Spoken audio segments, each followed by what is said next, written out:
Hola amigas y amigos, welcome back to the Green Cards to Greenback Show. I am your host, Nestor Vargas.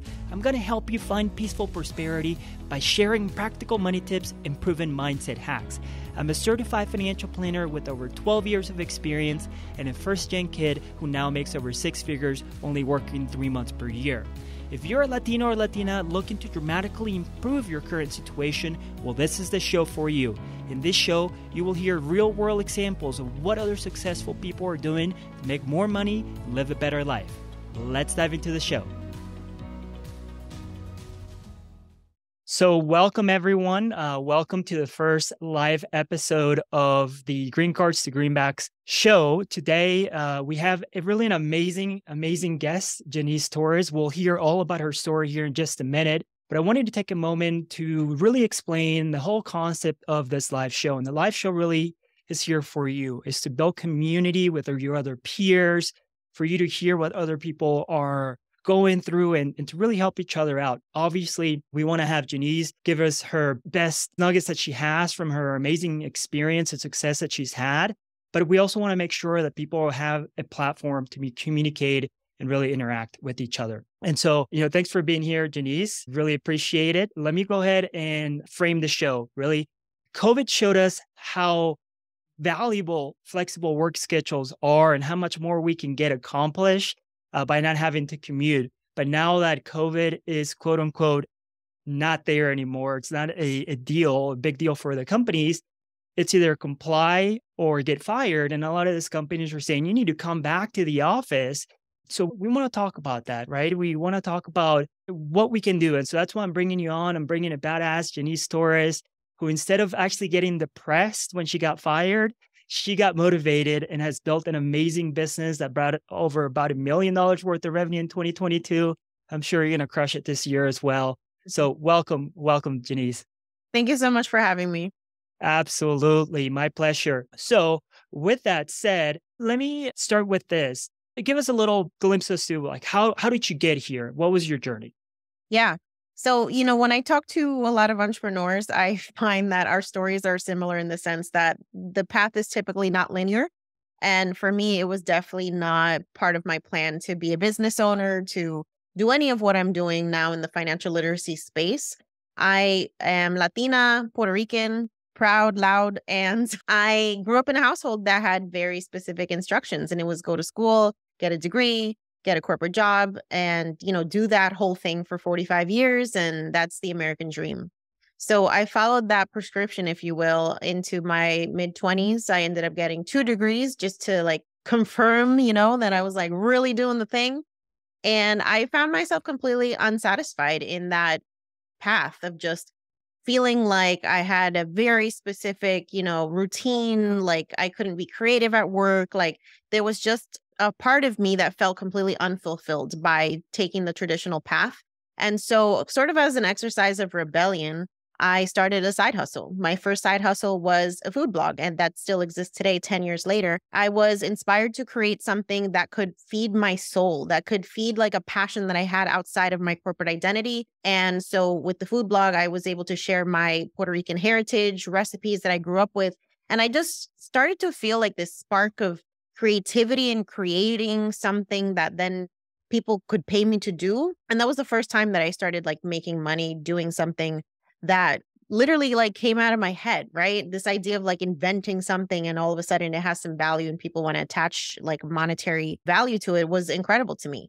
I remember the first time that I got paid to do a sponsored post on my blog, I was just this money feels energetically so different than a paycheck. And I want more of this.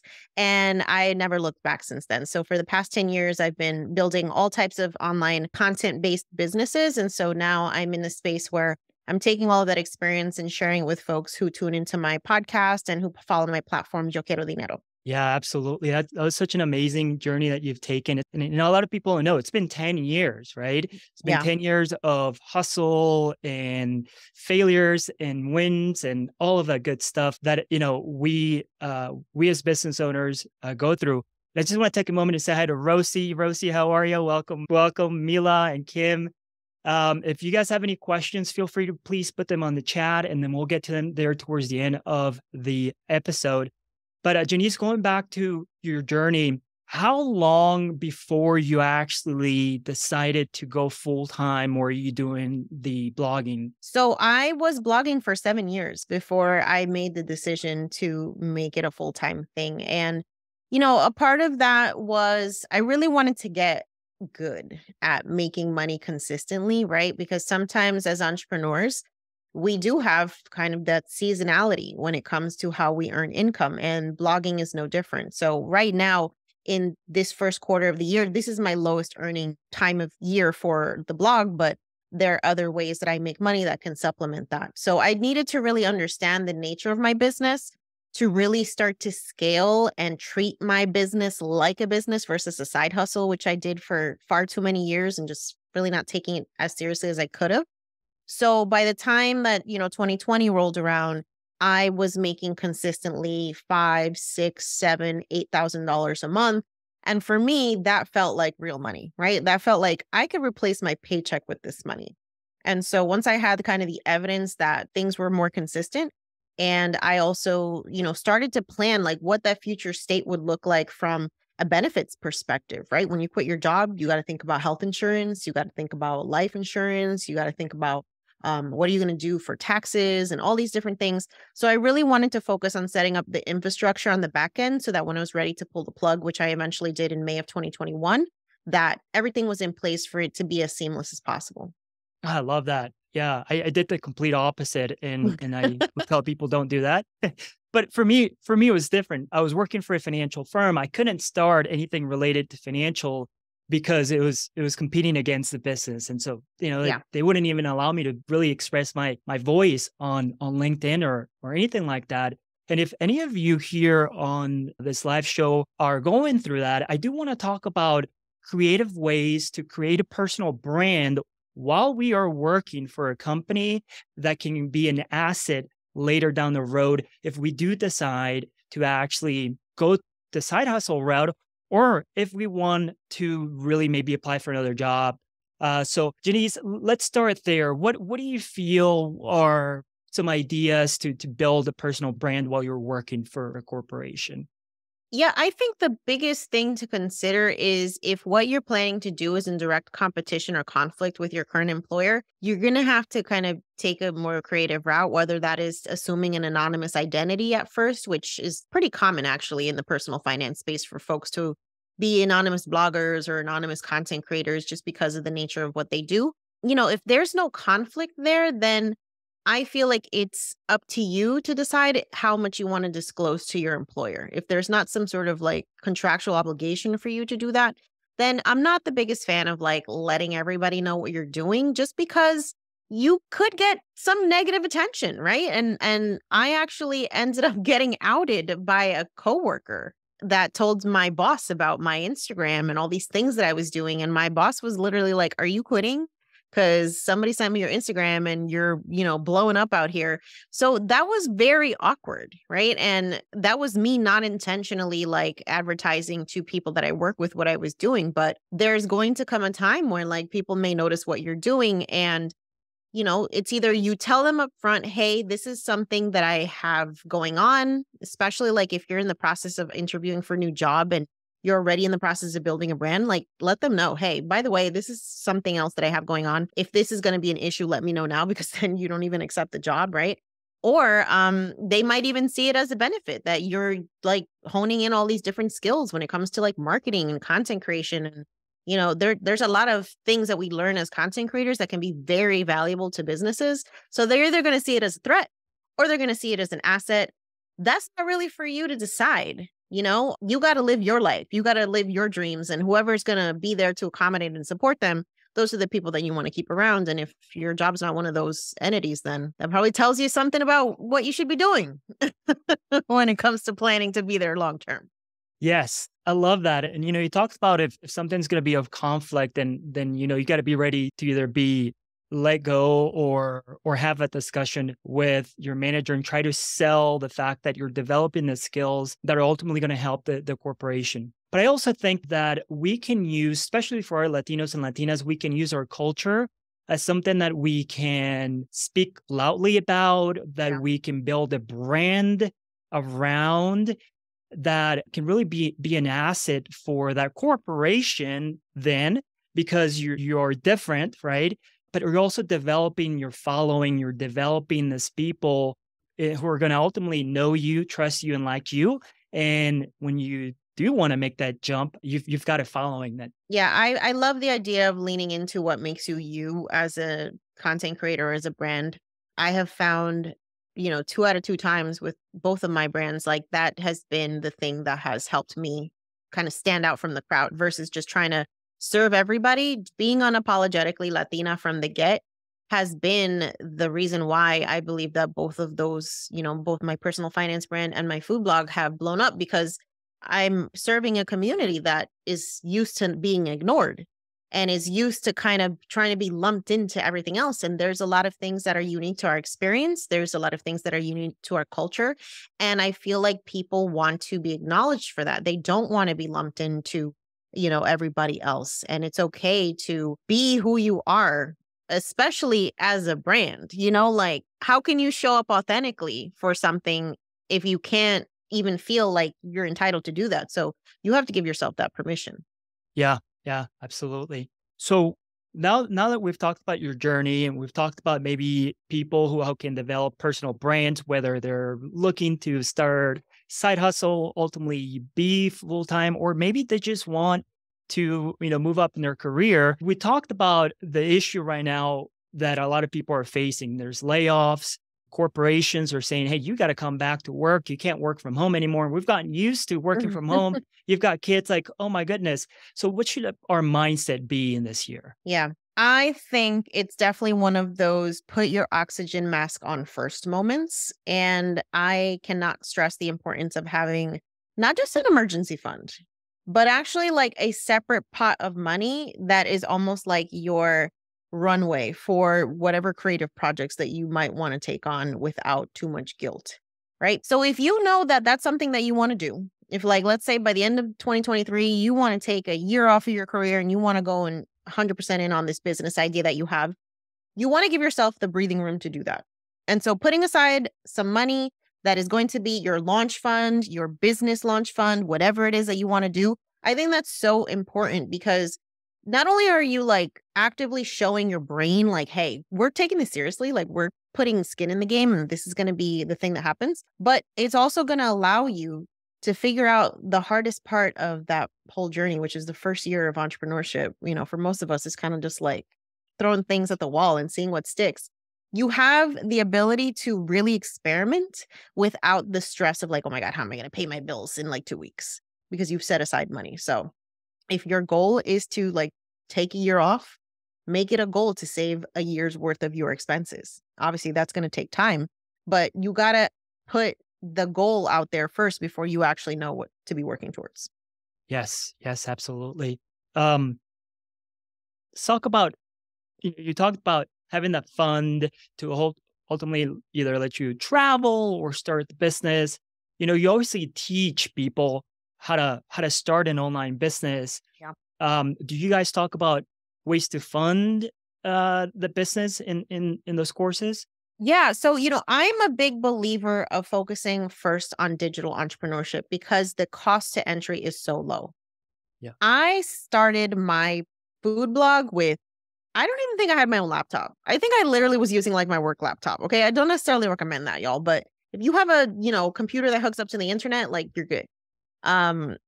When it comes to like creating a website, you're going to pay what, $100 for a year of hosting, if that. A lot of software has trial versions that you can utilize. I used really low cost designers on places like Fiverr to do like a logo or to do like a theme installation. So it's not going to cost you a lot of money to start an online business. When it comes to what I teach now, just with like all the different ways you can make money online, affiliate marketing doesn't cost you anything. You just need a platform to advertise. Launching a digital course, platforms are as cheap as like $39 a month, and you can host your courses on there. You can set up one-on-one coaching with a program like Acuity Scheduling or Calendly for $15 a month, right? So you're paying more than that for like random stuff in your house that you're probably not even using anyway. So using a portion of your paycheck to fund your initial business costs, I think is the smartest way to go about it. I'm not a huge fan of like taking out debt, of buying a ton of equipment, of hiring a bunch of people right away. I want you to do three things when you're starting a business. I want you to first come up with the offer. What are you going to sell? Who are the people you're going to sell it to? Do that market research. Who would be the ideal client for this service? And how are you going to get paid? Those are the three things you need to figure out. What is the offer? Who am I going to sell this to and how? Like, what's the marketing plan? And how am I going to get money for this? Once you start to prove that out, then you can start building all these fancy systems and hiring people and doing all this stuff. But you need to prove out your theory first. And that's by making some money with whatever it is that you have an idea about. Yeah, absolutely. You want to make sure you have a minimum viable product and that the offer is strong enough for people to want to actually purchase it. Um, when I think about business funding, I think about we're all trying to really attain financial freedom, right? Mm-hmm. And I think about the traditional way that advisors or people are taught to create wealth in the United States, which I feel is such a way to really just benefit corporate America and not benefit us, right? We are taught to create assets, to build assets like your 401k or home. And then as our net worth increases, that hopefully at some point in time, we can convert that net worth to an income stream. But that is a very delayed plan, right? It's going to take you 60, 65 years, till to get age 60, 65 for that to come to fruition. Now I want to think about, well, what assets can I create that start creating passive income for me right now? And Yeah. so possibly maxing out your 401k may not be the best thing for you to do because it's gonna keep you from being able to do other things that you want to do. That passive income, you can't take it out until you're 59 and a half for most plans. And so, Right. and if you're working, you don't have access to that money. Most 401ks don't allow you to take money out while you're working with that employer. So just really definitely be careful in how you're saving for those different goals that we have. Yeah. Um, so yeah, definitely different ways to think about it. So when you talked about how you're going to sell, right? Like you got to come up with the offer. You're gonna talk about distribution, and how are you going to get the word out there? What do you feel are the tricks? What are the things that we need to be thinking about to create that social media following, or what's the process? Yeah.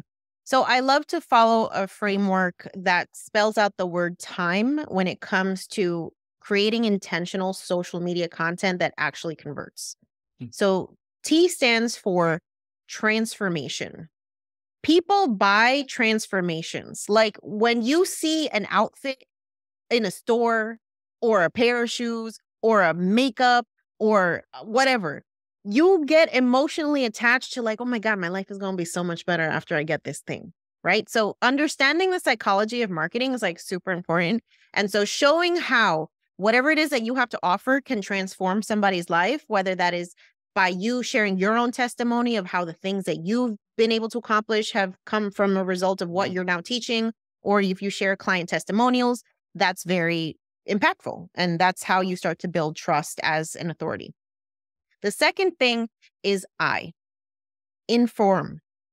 Being a source of information builds your platform as a brand to be trusted, right? So being the person that has breaking news, for example, in your line of work, it would be very helpful if you let your followers know, oh, for 2023, there are new IRA limits. There are new 401k limits. There's higher amounts that you can max things out at. And when people see you being that source of information, they're like, oh, I want to keep following this person because they're actually like keeping me informed. I can trust them. They're a great source of information, right? M stands for motivational. There's nobody in the world that doesn't love to be motivated on the internet. Like that's part of the reason why we go out there to see like, oh my gosh, look at all the cool things people are doing. So sharing motivational content is always really impactful. And then entertaining. E stands for entertaining. This is what I'm asking you to lean into your identity. If you're funny, be funny. If you love to dance, go dance. You know, whatever it is that makes you you, the thing that people are always like, you know, I love this about you. I love how you break things down in a really easy way, or you're funny when you say something. embracing what makes you you is really, really impactful as a social media, strategy. So I like to, focus on transformation, information, motivation, and entertainment. Teach people something. Give them a reason to keep coming back. It's not just about the vanity, cute pictures that you edit on Photoshop and like showing off luxury vehicles. Like that stuff is superficial. People want to get to know you. And the way that they do that is by getting to know you, your story, how what you have to say is important and how it can help them. When you're coming from the lens of like, how does this help you as a follower, you will never go wrong when it comes to building trust. And trust is what turns into dollars. And I love that acronym time. I definitely have learned a few things there that I'm going to take back to my journey in really getting my word out there. But I do want to make sure that the audience has time to interact with us. If you have any questions, but before we do that, Jannese, is there anything else that you want to share with us right now or today, should I say? Yeah, I mean, honestly, I feel like let's embrace this energy right now of the new year, right? This is like such a great time to reflect on the things that maybe didn't work so well for you with your finances in 2022 and like make a conscious decision not to repeat those same mistakes, right? I know for me, I am really embracing 2023 as a year of balance as an entrepreneur because I've been in hustle mode for so long that it's like, girl, we made it. Like, let's relax a little bit, like we don't need to be out here killing ourselves for the 10th year in a row. And so just giving yourself permission to reassess, reframe, take a look around, see what you really enjoyed about your journey last year and what you didn't, and do less of what you didn't enjoy and do more of what you did.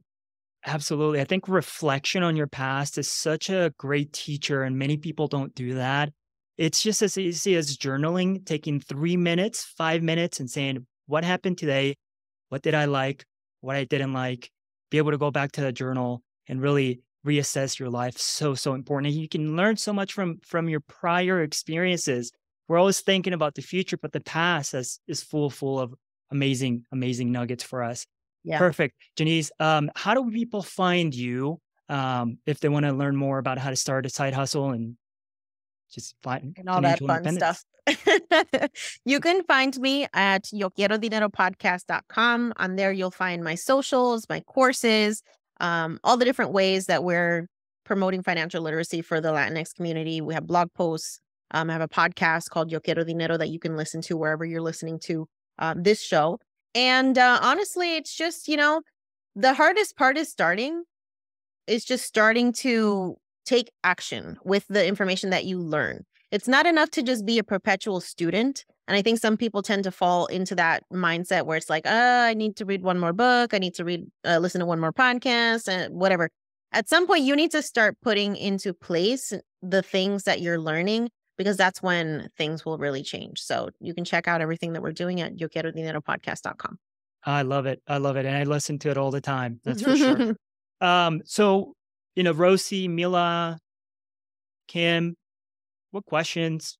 Do you guys want to talk about anything right now?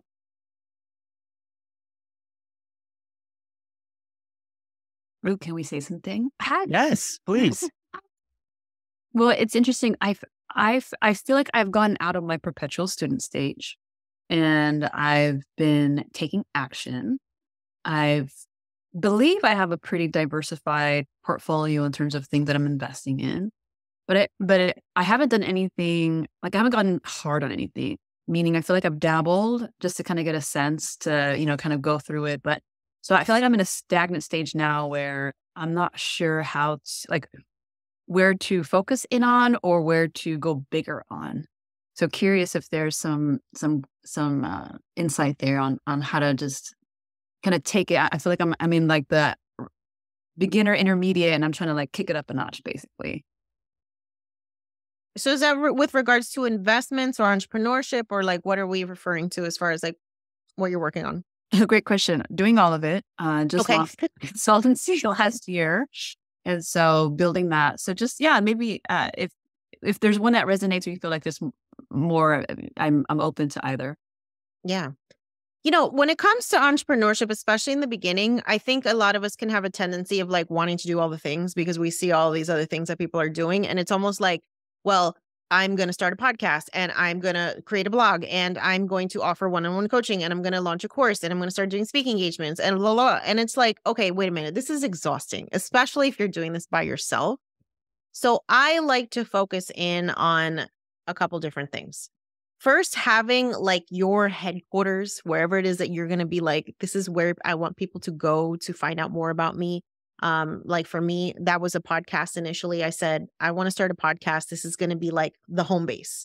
And then everything that comes out of this will somehow be tied back to the podcast. So when I started doing speaking engagements, it was a direct result of me focusing in on the podcast. People started hearing it. They're like, oh, this is cool. I want to find out more about this person, right? So it naturally led to that being a new opportunity for me because I was consistently showing up for this thing that I committed to do. When it came to offering like some sort of service for people to work with me, I didn't go and launch a digital course as my first thing because I felt like in the beginning, you need to really, really be clear as to why you're attracting people before you put the effort into building something that massive. And so I spent the first year doing one-on-one calls with folks where they could just literally book an hour with me. And I used that opportunity to collect data about what are the common themes here? What are the common problems? What is the thing that people are gravitating towards me because of the messaging that I'm putting out? And then by the time that I was actually ready to launch a bigger scale program where I could serve a bunch of people versus just one, I was very clear. People want to learn about side hustles. So that's exactly what I did. I ended up launching my first side hustle program. Now that program has earned over like $250,000 in revenue. I've had hundreds of students come through there and I've never had issues selling it because I was so clear on like, why do people want to work with me before putting an offer out there? So I think it's really important to just do that upfront legwork to understand exactly why your audience is following you and why people are gravitating towards you and double down on whatever that topic is. Like you don't need to go and have 13 different ways for people to work with you. Have the one way and the people that are meant to work with you are going to work with you. I love that. Love that. Kim, as a business owner, I've been doing this for 5 years alone. I think about the quote from Jim Collins, which is just an amazing business writer. He talks about if you have more than 3 priorities, you have none. So, what are the top 3 priorities? And me being a visual person, I would, you talked about you have investments and I think you said you have a business right now. So really putting that on a piece of paper and looking at what is your number for that financial freedom number that you're trying to attain, and what levers can you pull right now where you can get more leverage for that financial freedom? So what assets are going to be able to provide the highest level of income, or how can you rearrange those assets in a way that they're providing income for you right now? So I think visually, definitely put everything down, take a look at what the overall arching plan is. What are the levers you can pull right now, and focus on three priorities and go all in on those. Yeah. So great question, Kim. Thanks for interacting. I've got a question from Rosie. She says, when it comes to being authentic online, how do you lay a line between creating a brand and protecting your privacy and mental health? Yeah, I think that's a great question. And it's something that a lot of people ask me because, folks, I do share a lot. I share a lot on social media, probably more than like most. But know that it's been a journey to get to that place where I do feel comfortable in that space. And so if you're initially showing up online and you don't really know how to best do that in a way that serves your mental health, give yourself some grace, first of all, because it takes practice, right? Like being a content creator is not something that you can really learn until you start doing it. That being said, I have some strict boundaries around like, my personal life that I'm just like not going to share just for the sake of like, gratuitous attention seeking, which I think can happen for some people. It's just like, you want to share everything, but then it's like, what's the value here? So I always try to ask myself, like, what is the value of me sharing this? I shared, personal things around my divorce in the context of like, it's important to protect yourself financially as a woman. And that for me is a message that is very much relevant to my audience. And I still went about sharing it in a way where I'm not disclosing people's information. I'm not showing other people's pictures. I'm not crossing that boundary. Like, I'm sharing the perspective from my story, my side of things, and I feel comfortable with that. I have family members who are not fans of social media, so I will not like put them on social. And it's just like it's going to be up to you to kind of exercise that boundary for yourself, because nobody is going to do it for you. And then from a mental health perspective, like, it's also okay to take breaks, because I think people forget that the folks that they follow online are also like actual human beings who are going through life while also having these public facing brands. So there are times where I'm depressed and I'm like, you know what? I don't really feel like being on Instagram stories right now. So that's not what we're going to do. Right. And so leaning into content that doesn't necessarily involve you putting your face out there is also very helpful. So you don't always have to feel like this pressure to show up as you, camera ready, makeup done, hair done. You can share messages with words, with audio, with snippets from your podcast if you have one, with highlights from a blog post. It doesn't always need to be like you and your face. Yeah. Yeah. I love that. Well, I want to be respectful of everyone's time. We're about 3 minutes past the hour, so I want to really thank everyone for being here. I do want to say that this has been amazing in the way that we're interacting and creating this community. I hope that we can continue to build this community. That's why I'm going to do this live show once a month with other guests. If anyone has any topics or questions that they want to have answered, feel free to shoot them to me. I do have a question, Jannese. Do you have another minute? Yeah. Okay. Do you have a question from someone who sent it to me via Instagram? And I want to make sure we answer her question. This is completely like, okay, this is not even about the topic, but I think you'll like this one. When or how do you broach the subject of a post-nup? First of all, I definitely recommend working with a professional like Nestor to be the third party person who planted the idea in your head, because that's literally what I did. I went to my ex-husband and I said, my CFP recommended this, because I'm planning on quitting my job, and they just think it's part of the responsible kind of order of operations I should be doing in order to prepare financially. And I think taking that responsibility for the conversation away from me and making it a financial professional's recommendation went very smoothly. So I definitely recommend it coming from someone other than you as like the person initiating conversation, whether that is you guys sitting together in a meeting with your CFP and saying, hey, this is our financial situation. I've been hearing about these things. I'm curious what your thoughts are. That to me is kind of the best way to approach it, in my personal opinion. I love that. And just to kind of tag along that, I think about estate planning, which what you did is part of estate planning. Yeah. A lot of people don't have that discussion of what they want their assets to do at their passing with their kids. And that can create a lot of turmoil in the family. So discussing, having that ability to sit down and have that discussion is so important. Well, I appreciate all of you being here. If any of you want any, if any of you have any questions about your financial planning situation, feel free to shoot me an email, shoot Jannese an email.